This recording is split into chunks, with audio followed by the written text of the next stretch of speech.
So I'm very excited today. I'm sitting with Eleanor, who's the CEO of West, which is where everyone sticks together, which I absolutely love the name.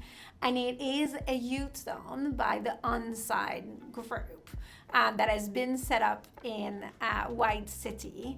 And I've had the privilege today, after 2 years. 2 years ago, I came with my construction hat. There was absolutely nothing.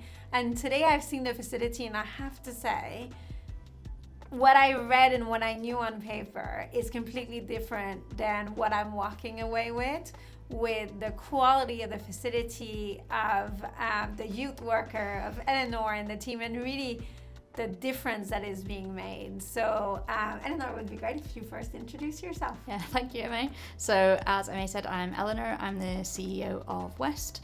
So I've been in my role for over a year now, kind of establishing the facility and getting us off the ground, but we've been open since the 21st of April fully for young people, 7 days a week. And maybe let's start there. Mm-hmm. So we are in White City, which is a community we share together, and that's why we wanted to partner on this project.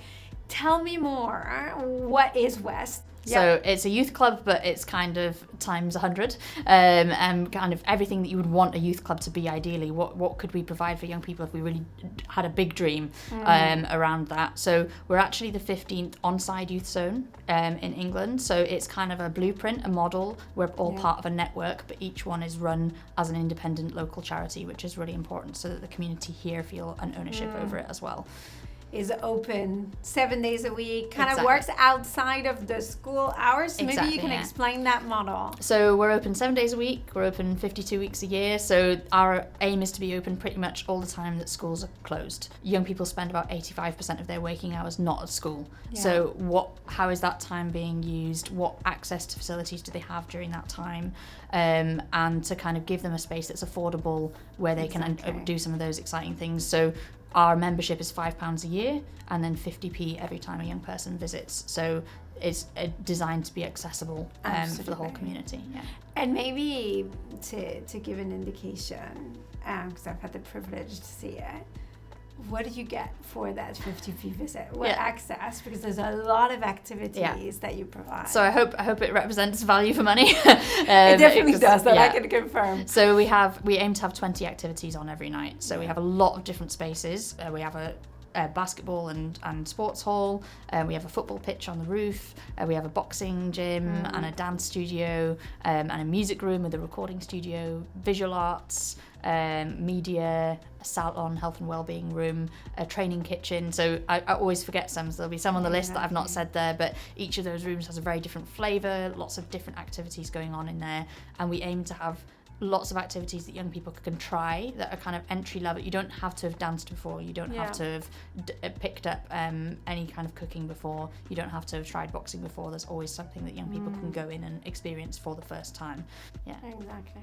And it's beautiful what you do and your team does, because indeed that's the most important. That's why we embarked as well, right? So it's the area of White City, and it's the preparing the next generation and what we can do to help and make sure that they I mean, of course, I'm biased, but I would always say that young people is where people should look to have the most impact on society, because ultimately that's where you can engage the most, and have the most impact and change, and a meaningful way of empowering people and taking those next steps. And I think sometimes the challenge can seem almost too great.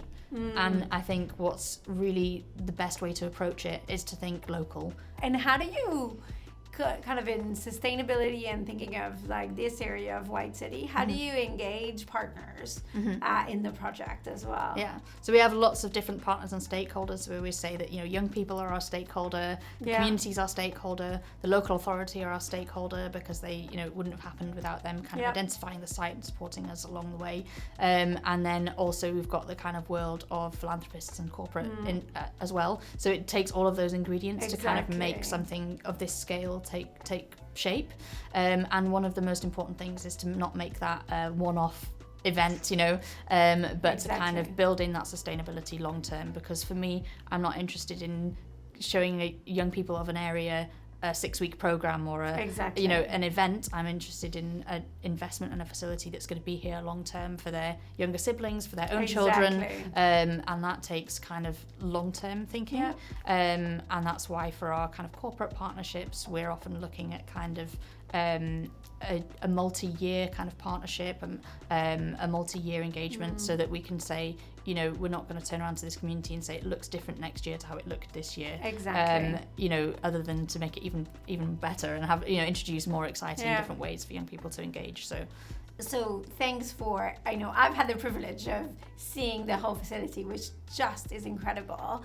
So question is, how do other enterprise and companies can get involved in this amazing project? Yeah, I mean, I would say just reach out and come and see it for yourself. Yeah. So you've seen it, but it's hard to explain unless somebody comes to visit. So I think that's the first step, is come and visit, learn about what we're doing. Yeah. I think a lot of companies are keen to have an impact, are keen to invest in their communities, are keen to, open their doors and make their, employment pathways more accessible, or have an impact on their community in different ways. And I would always say that young people is the best way to do that. So come and see what we're about, come and share what their goals are, and see how we're aligned in that way, and think about kind of supporting West or something like this in your own communities, to kind of have that long-term impact on a community, which I think is the really key piece of it. Okay. Yeah, and I would definitely confirm that, because walking in, I knew everything on paper, but until you see it, it's just an incredible facility. So thank you to you and the team. Oh, you're very welcome. I think Thanks you're for coming to making visit. an incredible impact Thank to the you. next generation. It was a pleasure. Thank you.